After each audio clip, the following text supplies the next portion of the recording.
All right, we are live. Thanks for joining. I see quite a few people here. So let me just say hello, Jojo Blue, Taurus Crucius, KFD, Watchman, Soberano, Brazil. Great, lots of people. Jean-Martin Ulvag. And then who else do we got? Well, thanks for joining. From the UK, from Norway, Dan Jensen, Jawad Kasbi. Hi, everybody. So today it's a very difficult topic. I'll have to be a little bit careful, just because we're on YouTube.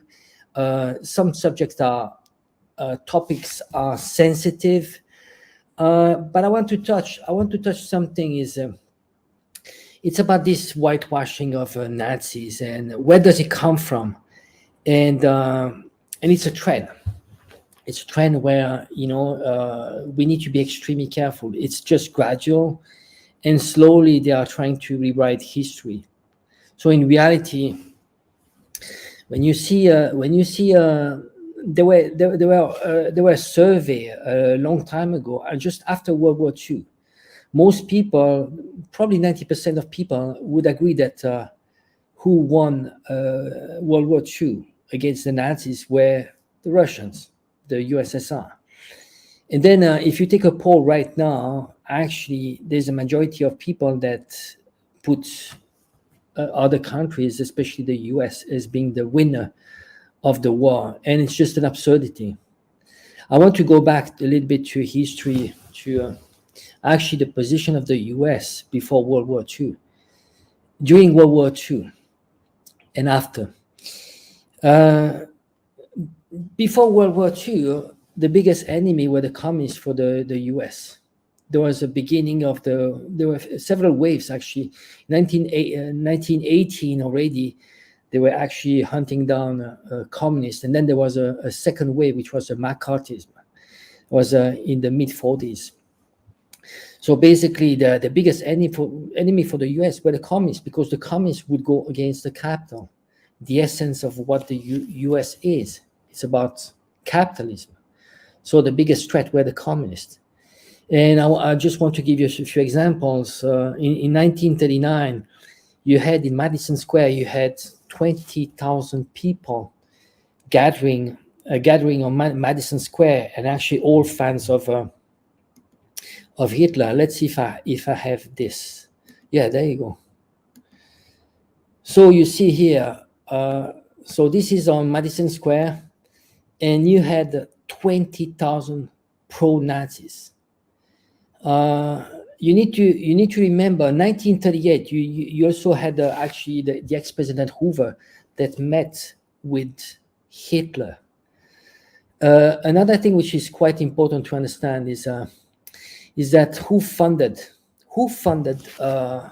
actually Hitler at the beginning was Wall Street. Wall Street funded Hitler, and there was a lot of transfer of technology from the US, because at the end of World War I, Germany was completely destroyed, and they needed transfer of technology. They needed to build up their whole industry, and they had a lot of money coming from Wall Street. So especially IG Farben, there's lots of technologies that the Germany was lacking.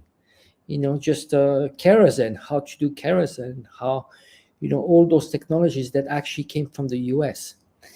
So you had this funding and this actually pro-Nazi stance in the US. It was generalized. Harry Ford was actually a big fan of Hitler. And you had also, just before World War II, you had the Olympic Games in Berlin, and there was no boycott. There was no boycott. And actually, you can go through the treaties that European countries had with Germany. They had lots of friendly treaties. So it's important to understand that what happened is that the US took an opportunistic stance when it came to Germany, but ultimately the biggest enemy was always the USSR. In reality, the USSR for Germany and for Europe was always this big land with lots of resources. And you had many European countries that were always Russophobic. So it's interesting to see that now it's exactly the same. They still see Russia as being this country with the largest natural resources in the world. There's a $75 trillion of natural resources in Russia. And we see also this generalized Russophobic attitude, the same as Hitler in Mein Kampf. He was saying what he hated the Slavs and the Russians, right? The same we see this Russophobic attitude generalized in Europe. So important to see how in Europe and especially in the US, there were absolutely no anti-Nazi. Maybe there was more actually siding. There was, it was a big movement, pro-Nazis. So important just to put everything into the context. Then also, I want to go back to what happened after World War II. There were two operations. One was Gladio operation. The Gladio operation was recycling Nazis, collaborators, and to work for either underground or openly for NATO against the USSR. I'm going to show you some of the people that were actually recycled. Let me check. Bear with me. This is a new technology for me. All right.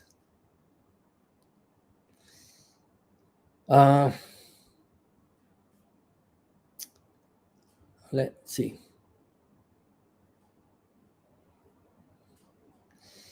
So you had Walter, for example, Walter Hallstein was one of them. Walter Hallstein, he was actually the president of the EU. He was the first president of the EU. Oh, I have a problem finding. There you go. All right. There you go. So who do we got here? Interesting. Werner von Braun. So all Nazis. He became the head of NASA, right? Then you had Walter Hallstein, the head of the EU Commission. I think he was the first head of the EU Commission. Back then, it was not the name. The name was different. It was the corporation of steel and coal. They started as just a few countries. I think within those countries you had, I'm not sure, Germany, Italy, and France. I'm not sure. I would need to check that. Then you had mainly in NATO, you had Adolf Heusinger, NATO chief of staff, and then you had Kurt Waldheim, that actually ended up being Secretary General of the United Nations. It's not surprising. You see, the United Nations is not, it's an entity that was created after World War II, but it's part of those institutions that were Western controlled. Even though you might find all the countries within the UN, but it's still an entity that was created by the winners and controlled by the winners. So they managed to put the Nazi right there. So again, important to put everything into the context. So we see Walter Hallstein,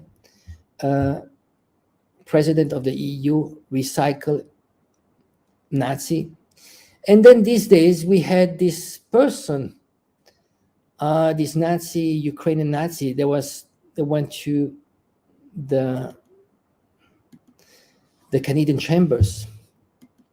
His name was Yaroslav Hka. And Yaroslav Hka, he was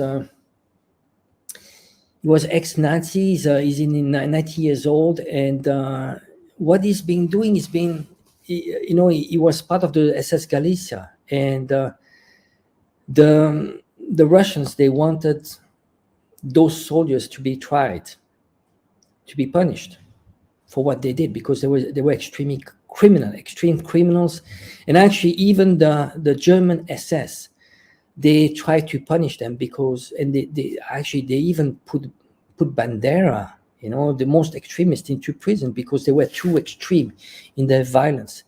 But what the Europeans with the US did was actually to exfiltrate them. And you had, for example, 2,000 Nazis that went to Canada. Amongst those 2,000 Nazis, you had Yaroslav Hka that went to Canada and actually became a personality there.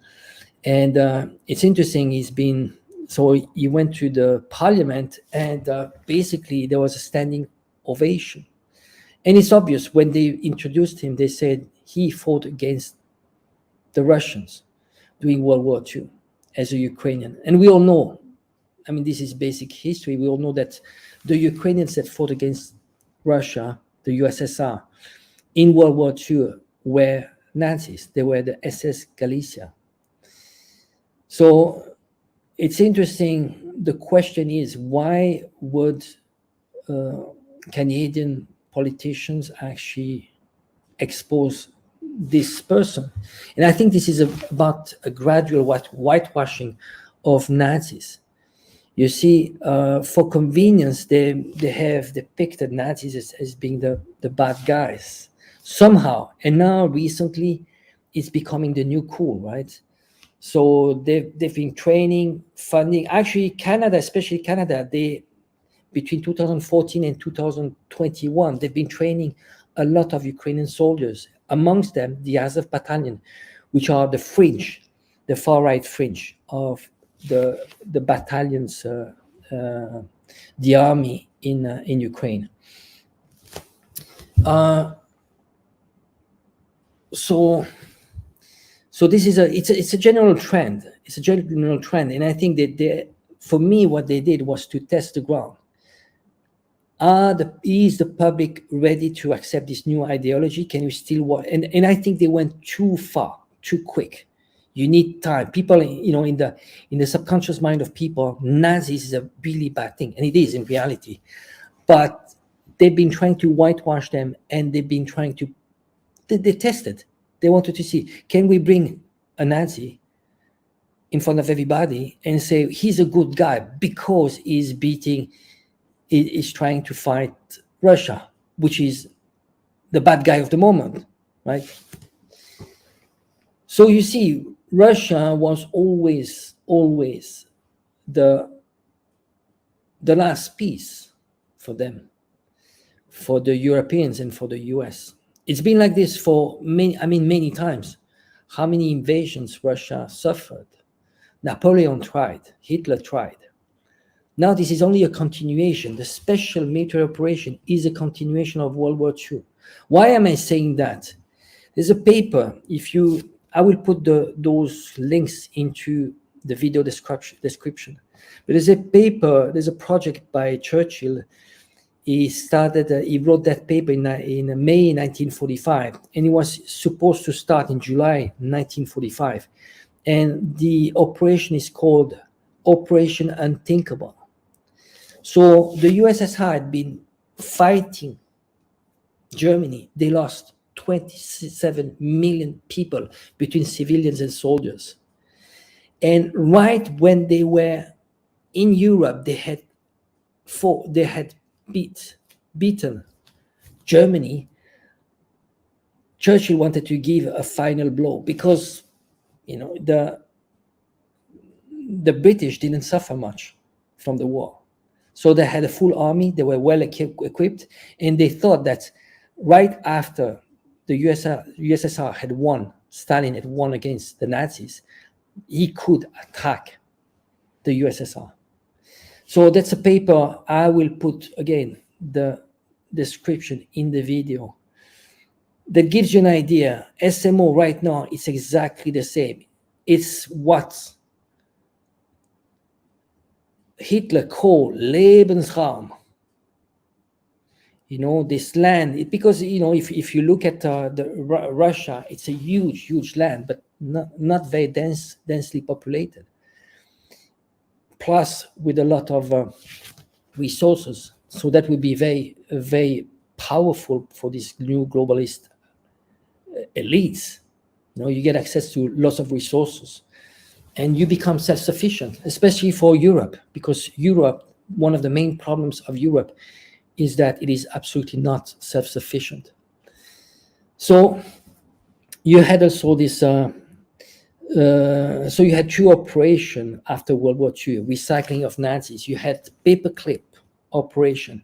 Paperclip was mainly Nazi scientists that were recycled into the military industrial complex, the US military industrial complex. So engineers, people that were making rockets, with lots of experience because the Nazi army was very advanced. And then you had the Gladio operation. The Gladio operation where Nazis recycled, some went into NATO, but some actually stayed in Europe. And what they did in Europe was actually to stir up problems, was the foundation, planting the seeds for disruption. I give you an example. For example, in Italy we had those ex-Nazis that actually partnered with the Italian far right and with the Italian secret services and the CIA. They were putting bombs around Italy. What they did was to say, well, this is done by the far left, the communists. Why? Because the communists, there was actually at some point, it was the largest party in Italy. So they had over 30% of support. And you had this actually, in Europe, there was a red wave at some point after World War II, because it was very appealing. Most of people were workers, conditions were difficult. So it was very appealing to join communists. So they were actually doing terrorist acts around Europe. The same as in Germany. Germany was RAF, Rote Armee Fraction. And sometimes they would even equip them, you actually, it's those RAF in Germany, they were really terrorists and they wanted to fight. They were anarchist terrorists and they were supported by the German authorities and the CIA, because that was a way to fight communists. Another one is Stepan Bandera. Stepan Bandera actually was one of the Nazis as exfiltrated by the Allies, and the USSR were extremely angry. So he left and he went to Germany, and he was actually at the end, he was killed by the KGB. So you see, it's important to see the whole context. What are we living now? We need to go back in history, because we'll never get a full picture. And those people, they have this long vision. It's for the next 2-3 generations, that's what they want to achieve. You see, this Europe is part of the plan. It's how you can better control Europe. The EU was actually a CIA plot to control, make it as a full bloc, and dissolve the nation state, destroy nation state, and actually transfer European democracies to Brussels, and to actually do a similar model to what you have in the US. So everything is central. Brussels is the equivalent of Washington, and you have lobbies there. So you have I don't know how many hundreds of lobbies for every politician, and those politicians are controlled by those lobbyists, which those lobbyists are paid by the largest corporation. So it's a trend, it's within this trend of control of the multinational corporation, control of the banks, control of the military industrial complex. And this new world order is through, the World Economic Forum. That has nothing to do with nation state. Ultimately, nation state will not exist for those people. Why? Because they want a single market. They want workers. Workers will be, there will be no more trade unions. Workers will be enslaved, basically. So important to see this on the this really this long-term project, and why are we here? Why Ukraine is happening? Maybe I'll try to take a few questions. It's Saturday night. I just want to, I just realized that's heavy stuff. Let's see if you have some questions. I'd rather actually exchange with you guys. For me, it's much more interesting. And I want to take advantage. The channel is still small. We can interact, and it's nicer for Saturday night. So please shut some questions, and maybe try to be within this topic of Gladio operation, paperclip operation, this confrontation with Ukraine, the recycling of Nazis, this whitewashing that we need to pay attention to. I grew up in the Caribbean. I have no idea that Nazi did in Russia. Most people, I don't know. Okay, well, I'm not sure. Looking through history, it is clear that it was only Russia that never had alliance with any fascist. No, I don't see that. Most people in the West have no idea what went on. Yes. Well, there's a case, Molotov-Ribbentrop. Yes. There's this alliance, this non-aggression alliance between the Germans and the USSR. To be honest, it's one part that I still do not understand. Not everybody understands, but what happened just before the German aggression on Russia, on the USSR, as this pact of non-aggression, and then you had Hitler going to the USSR. Now, in Mein Kampf, Hitler is very clear. His enemies are the Jews and the Slavs. But then I think one of the key elements for Hitler was that to fight a war in Europe, keeping in mind that who declared war in Europe was not Hitler, was, at the beginning was actually France. It was basically related to Gdansk, Danzig, and France actually declared war. And it was just absurd because you had France declaring war and France being absolutely humiliated by the Nazis. So Molotov-Ribbentrop, so what the Nazis needed was oil, and the only way they could get oil was in Baku. So he had to go into the USSR to steal the oil, to get the oil. And that's, I think, one of the reasons. Nazis were fighting the Soviet Union, not Russia. Mostly they were killing Poles. I think in terms of proportion, I don't have exactly the proportions, but Russians died. If we are talking about proportions, I think the ones that they had the highest proportion killed in proportion of the population, I think they were the Poles and the Belarusians.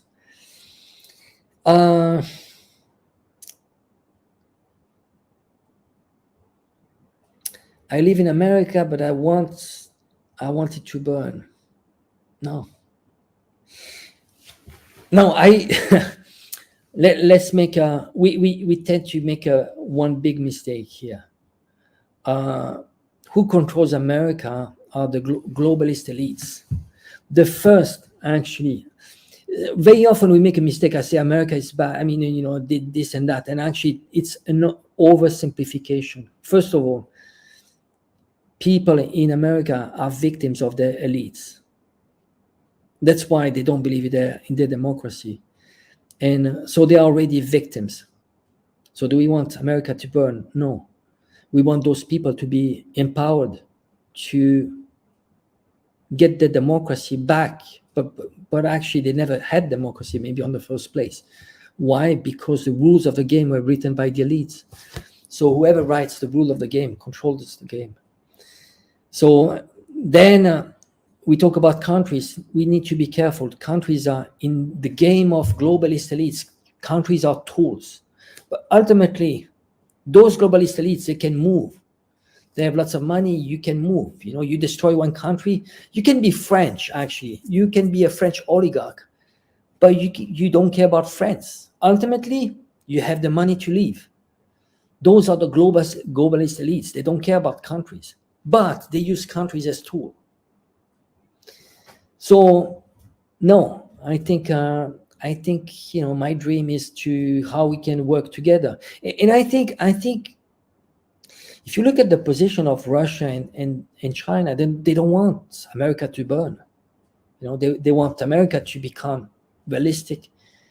I mean, just become adults, maybe, because we need to work. We need to walk towards a multipolar world. This is why they're doing absolutely everything they can to avoid confrontation.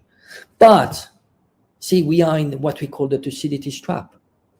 Thucydides trap is this theory about, whenever you have a new superpower upcoming that is surpassing the existing superpower, 80%, 90% of the time, it ends up into war.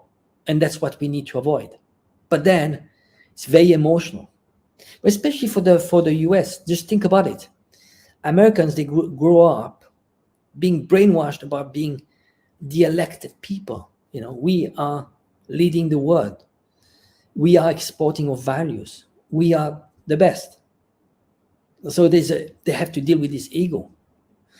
So that's one of the problems. And the problem is that, we need to have a soft landing. And then China knows about that. Just financially, if there's going to be a de-dollarization, well, there's going to be a hard fall. But it's not going to be only a hard fall for the US. It is going to be huge just for the whole world. Everybody's going to suffer. So it's in nobody's interest. So what we need to do is just, have some kind of bailout and have a gradual, a soft landing for the US. But no matter what, soft landing is going to hurt too. And that's due to the policies of the US of, spending tens of trillions of dollars into the military industrial complex and stealing their people. See, they used to share actually productivity. There's a very interesting graph where you have productivity and the wages of people. And when you look at that, there's a very strong correlation until the 1970s. 1970s, 60s, 70s, this is when actually in the US you could have a couple where you had the mother that would live at home and just the father working, where he could buy a house, he could raise 4 or 5 kids, and it was okay. Now it's impossible. Why? Because those gains of productivity has gone through to the pockets of the elites. And so now you have people being in a survival mode. What do we got? Jet engines, early nuclear research, Bader, Meinhof in West Germany. I don't know. Putin understands history, absolutely. Well, it's a different standard. Just think about the background of Putin. Putin has a PhD. Actually, he has a PhD related to, I think, natural resources. So he's one of the top brain when it comes to natural resources, oil and gas.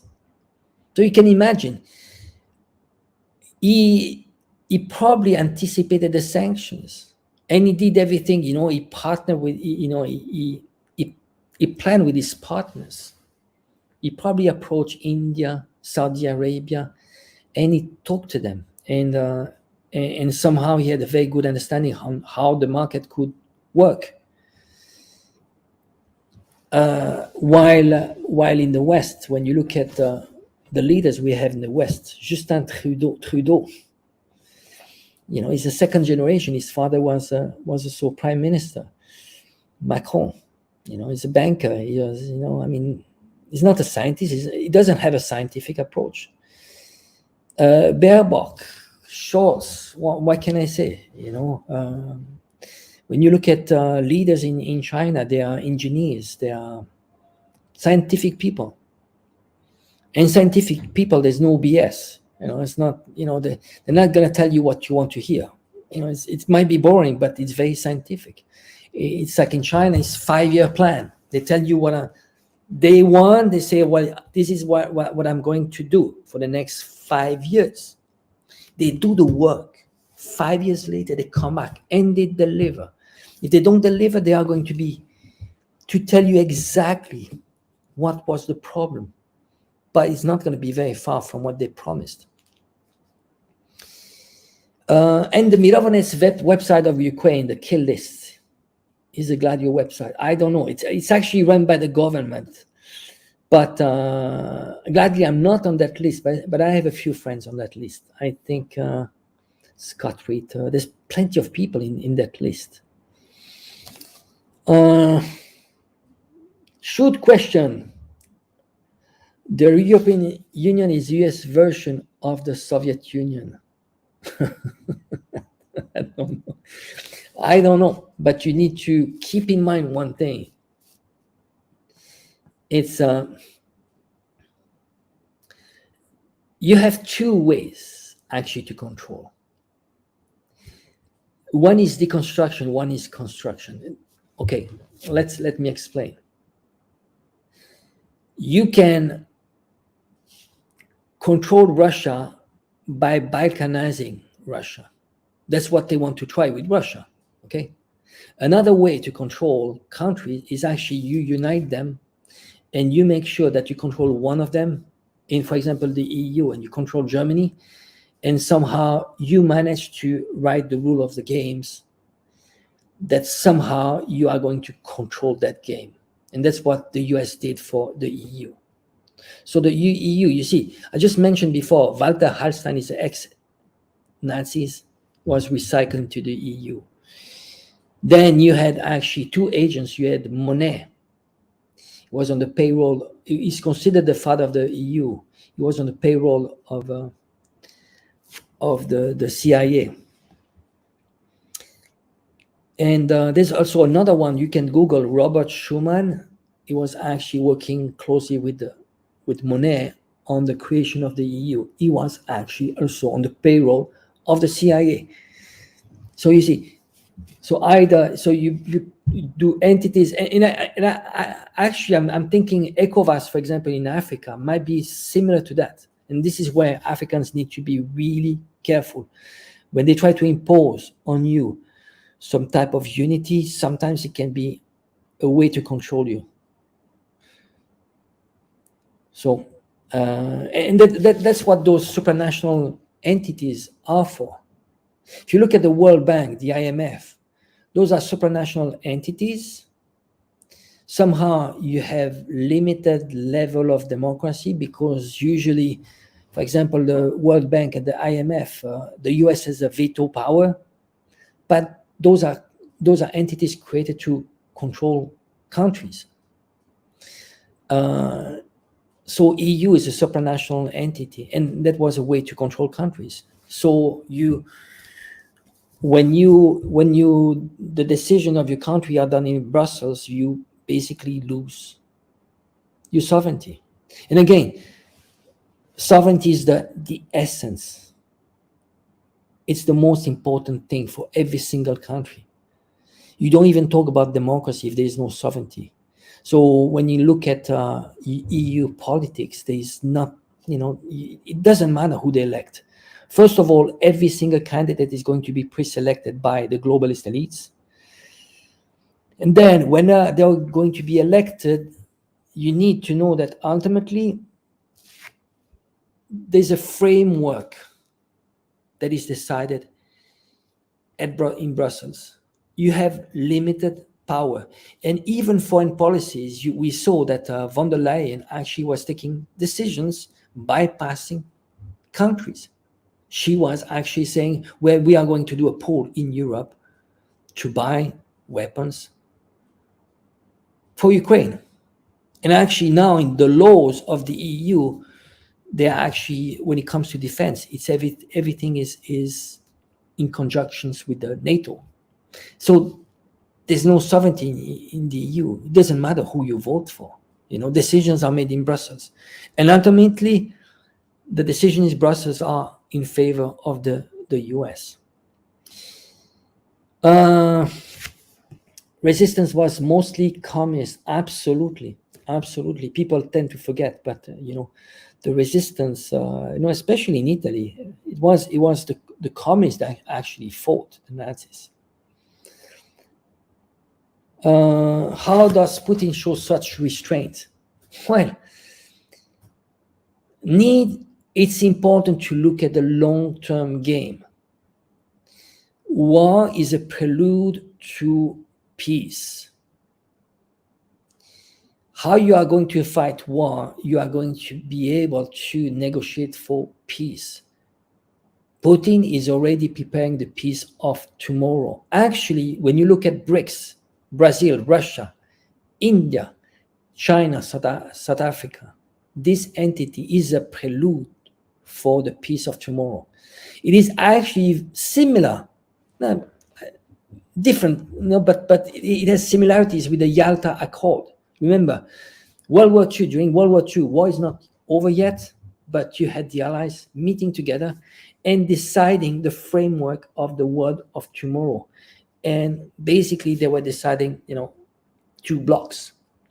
Now with BRICS, it's going to be very different, because the idea is to how we create a multipolar world. So Russia is going on its own, and it's going to be, it's being extremely careful in preserving infrastructure, not hurting too much the population. Just to give you an example, this war in Ukraine has the lowest ratio of civilian death versus soldiers' death. Why? Because Putin is being very careful. He's being careful for its future relationship with Ukrainians, for whatever is going to be left out of Ukraine. It's going to be a failed state, landlocked, with a pocket of ultra-Nazis. Well, but there's going to be peace at some point. And then there's communication towards Russians. He told the Russians, this is a special military operation. We are not at war with Ukraine. Actually, in front of us, we don't have Ukraine. It's NATO, right? And then, very, very important, he is very careful on how his behavior, his actions are being watched by his partners. They're not allies. Keep in mind, you see, I didn't say allies, because the idea is not about alliances. Multipolar world is not about alliances. It's about the whole world, which is not aligned. You see, we are into this problem because it's the game of alliances and the games of blocks. You're either with us or against us. It's what we call Manichaean. It's white or black. Now, it has an Asian touch. Asian touch meaning, it's not good and bad. Let's work together. Let's work together.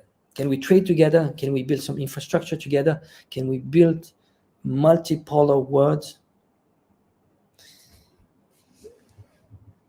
with mutual benefits, mutual prosperity?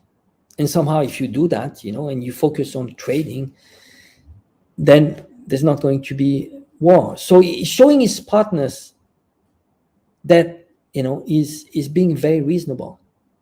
And his partners are watching, and they actually, they go along with that. And they're helping. Somehow, it's a limited help, but they're helping in bypassing sanctions, or not implementing the sanctions that the collective West wants to implement. So Putin has 75% of the world with him. But they're not saying it. It's not about saying, it's about actions. They're not going along with sanctions, that's all. But we are talking about 85% of the world, because the collective West, they wanted to isolate Russia. It is actually exactly the opposite that happened. The collective West has never been so isolated. What do we got there? Q. What was George Soros' part in this plan? Well, George Soros has been in the region for a long, long, long time. So originally he's from Hungary, and he is how can I call? He does hedge funds. He's actually he fought against. He played in currencies. Actually, at some point he made lots of money attacking the British pound. He tried to do that in Hong Kong too, with the Hong Kong dollar. It's one of those parasites, financial parasites, and his goal is to work towards an open society. This is why he called this foundation Open Society. But it's very interesting how George Soros does. So his NGOs works for regime change. You see, you have many entities that work for regime change. It's what we call what the CIA used to do as a covert operation. Now they do it openly through those NGOs. So you have the CIA, which is rebranded name is NED, National Endowment for Democracy. You have USAID, and you have plenty of NGOs. And one of those NGOs, which is very powerful, which has very deep pockets, is the George Soros Foundation. And he's been active everywhere. He was behind, the Balkanization of Yugoslavia, and he was behind Maidan Revolution.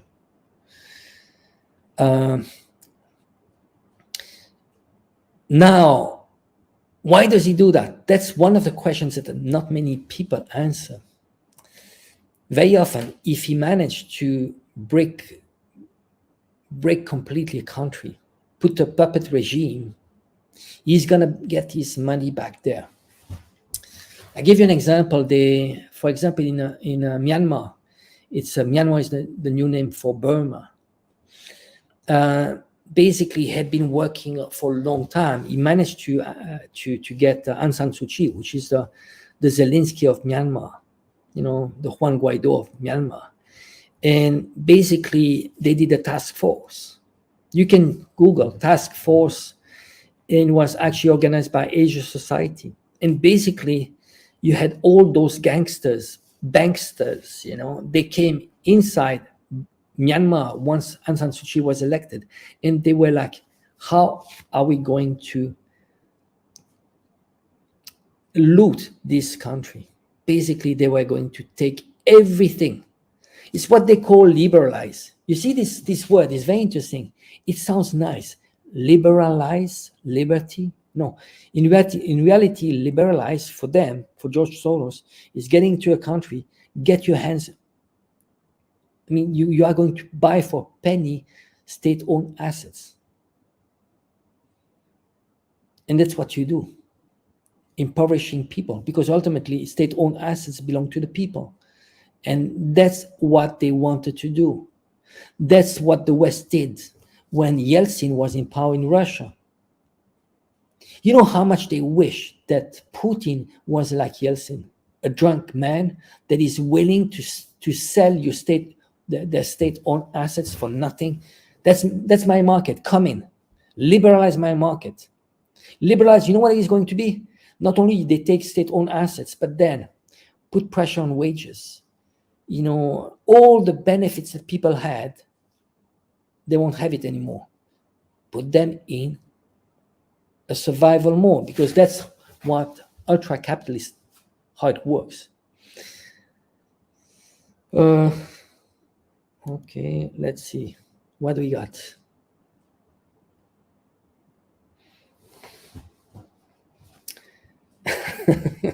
Win-win China's economic motto. No, well, what Chinese, they would say, for Chinese is what they want. Is that when they're self-centered, meaning, they, first of all, it's China first, right? If you're in France, you have your president, you would want your president to put your people first, right?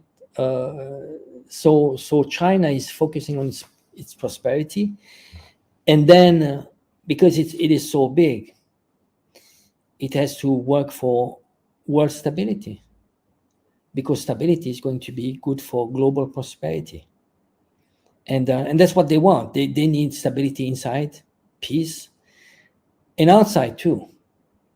And ultimately, China has ambitions for China, but China has also ambitions for the world. Have you read the book The India Way by Indian Foreign Minister? No, I haven't, but actually I'm very surprised when I hear the Indian Foreign Minister is just a really smart, it's a smart generations of politicians, really. I mean, when I compare with Baerbock, it's just astounding, really. So he's a very smart, and actually he's the one that he in an interview, he was saying, well, Ukraine is in Europe.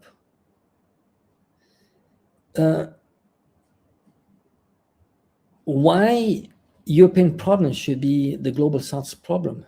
When we have problems in the global South, it's not European problems. Why this time Ukraine problems should be India's problems? I mean, as simple as that. Soros is a demon. I cannot agree more. Sheep of Wall Street. Okay, what do you got?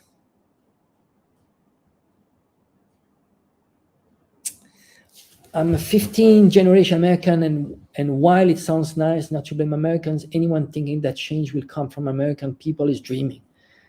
They are the enablers of the New World Order. Yeah.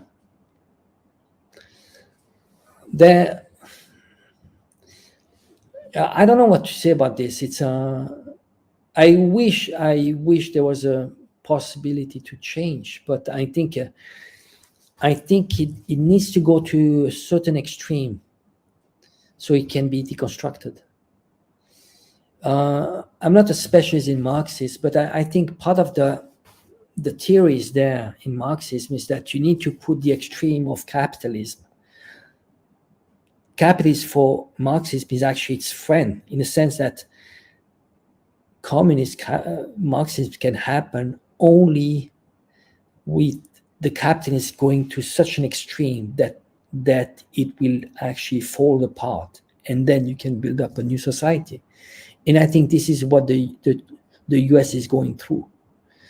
It's going through touching the extreme in capitalism, but also touching the extreme in societal issues. It's this whole decadence, deconstruction of human being, drugs, deconstruction of family, religion. Imagine having a president that cared about these people. Well, Putin is a good example. People ask me about Indian president or others. I mean, those presidents who should like Indian president, well, Indians should like him, right? But I respect the president, whatever his ideology, when he puts his people first. That's what the president should do. And if he's loved by his people, that's fine with me. Wow, black tie, super sticker. Thank you. Yeah, it's interesting how you can reform. You see, the problem is that how can you have a change? The system is rigged completely. It's not about having a new candidate. When the system, the rule of the game are completely rigged, you cannot do anything. Give you an example, the media. See, there's a very strong correlation between how much coverage you are getting in the media and how many votes you are going to get. You can be the best candidate, you get no coverage, you get no vote. You can be a really bad president. Let's say tomorrow you get Baerbock, she wants to be the leader of a country. If she's got like 100% of coverage, she's going to win. That's how it works. That's how actually they did with Macron. Macron, he was in all the media. He hadn't decided to be president yet. He was on all the media, all the magazines, first page. Why? Because he was already pre-selected. They had already decided. You want to vote on this? Why would you vote on that, So precondition for democracy, just again, it's sovereignty, no money to politics, media. And somehow, if you want to be a little bit picky, you need to build people's consciousness. But again, the elites, they don't want that. Just imagine for a second, if people get the consciousness that, oh, you know what, I can elect my representative, but I can also vote for laws. We can do direct democracy.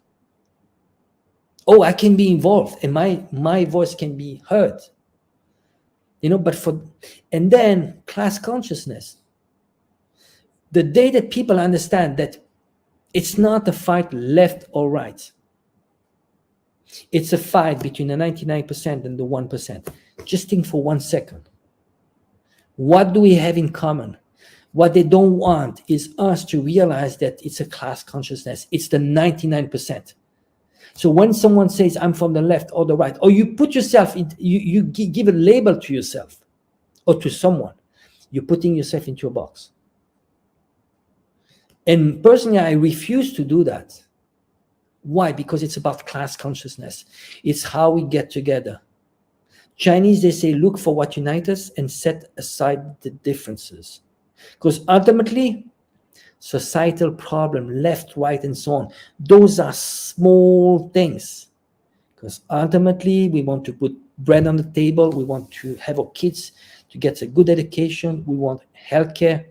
And those are the benchmark. Those are the things that we need to pay attention to. I'm going to give you one example. In the US, life expectancy is going down. I think it went down by 1 year or so. What does that mean? That means if you're an American now, you know that your kids are going to live a shorter life than yours. Just imagine if this information was put it like this to Americans. And that's a really important topic, not about gender BS topic. What do we got? Overgrown capitalists, most empty houses than homeless, and food everywhere and starving people. Yeah, food everywhere. Yes, there's food everywhere, but I think junk food. I think Dr. Shiva actually has a very interesting approach. He has a holistic approach. If you want people to be empowered, you need healthy people. Healthy people. Make them happy too, but healthy in a sense that, holistic. Be healthy is like, they are going to live longer lives and not being in pain. Why people have psychological problem? Why people, maybe it's the lifestyle, junk food and so on. But it's a vicious circle. You feel bad, you take drugs, you drink alcohol, and it's also because people are put in a survival mode. That's what they want. If you're in a survival mode, you don't have energy. You don't have the time just even to be interested into politics. Why? And to ask yourself the question, why? Why am I unhappy? Is there anything wrong? What's going, but the system wants us to fight each other. And the more it feels like we are antagonizing each other, the more it feels like, oh, I have a free choice between that side or the other. No, it's not true. It's not true because it's the wrong fight. European fascism was saved and transplanted into the Anglosphere and its protectorates. Absolutely. Absolutely. It was a merging. You see, fascist Nazis, they were beaten, but they were merged, as a smaller stakeholder, but ultimately they kept a lot of power, Chrystia Freeland, for example, she's the deputy prime minister of Canada. She has a Nazi past. Her grandfather was close to Hitler, so they are there and they still have a lot of power. I'm going to take a few more questions, few more remarks, and then we are going to wrap up. European fascism. Okay, what else we got? New federalism is in the name of the game. Yeah, that's what Klaus Schwab and his friends like King Charles are aiming for. Well, yeah. Well, those rich families and kings and so on, they are also part of the game. Those are part of the globalist elites. Well, we are close to 54 minutes. I'm glad there's a lot of people, lots of it's just amazing. So today was mainly just to wrap up about this Nazi ideology, and what I'm afraid of is that this is going to be it's being whitewashed. There's a normalization. Thing that was not acceptable yesterday is going to be gradually acceptable, but it's very slow. You see, you just need a few Hollywood movies. You change history books. Give you an example. This Hka, this Nazi that went into the parliament, the Canadian parliament. He actually was funding universities in Canada. So he had what we call an endowment fund funding universities for Ukrainian studies. So you see how the game is done. You fund universities for Ukrainian studies, and whoever you fund are going to tell the story that you want them to tell. So it's a holistic approach. It's going to be media that do their work, then you have Hollywood, then you have universities, and slowly we are going to rewrite history, and then this is going to go into the directions of what the military-industrial complex wants, what the globalist elites want. A few more ones. Keep talking, Angelo. We need to listen to this conversation. I'd rather have like a duo or an exchange, but I'm exchanging with you guys. But I like sharing. If I have another commentator with me, with Brian and other friends. Krishna Freeland is a racist and a Nazi. She lets it slip. Yeah. But it's more subtle. You see, we need to be very careful. I'm more scared about what I call the wolf in a sheep in a skin of a sheep. That's the most dangerous. You see, the one that are actually ready to put nuclear bombs to Russia. If you look at their profiles, those are liberals. Sometimes though those liberals, they can be as dangerous, really. At least I don't know. It's not about whitewashing, but a Nazi is going to be clear about his idea, and at least you know what to expect. The dangerous ones are the one that you're not expecting, and they're actually playing, the dirty game.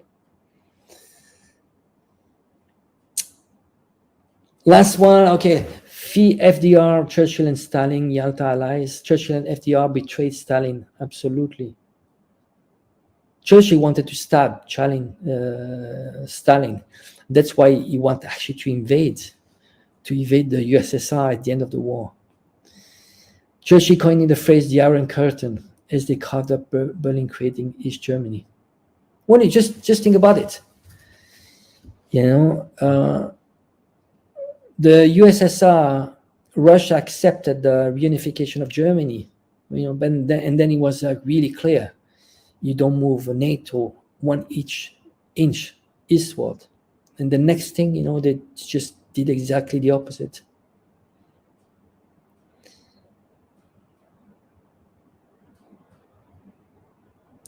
Last one, German death camps were located far away eastward, run locally and supplied by local SS volunteers.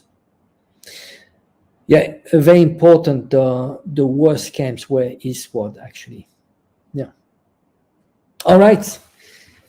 Again, thank you, guys. Please like and share. I will put the links of those topics into the video description, and I will try to do this once a week. I'm still debating. Maybe tomorrow we'll do a live show. I'll try to get like 4 or 5 people to join in. and probably it's going to be about the same topic. So thanks for watching. Please like and share. And again, thanks for your support. And again, it's just amazing. My Saturday night with you guys exchanging, it's very refreshing. Again, keep on questioning things. Question things, and I think we're building up this awareness around us. There's people want to hear and just speak out, be active in social media. There's lots of amazing exchanges, and actually we learn from each other. So your comments are valuable, and keep questioning, keep informing yourself. All right, have a nice weekend.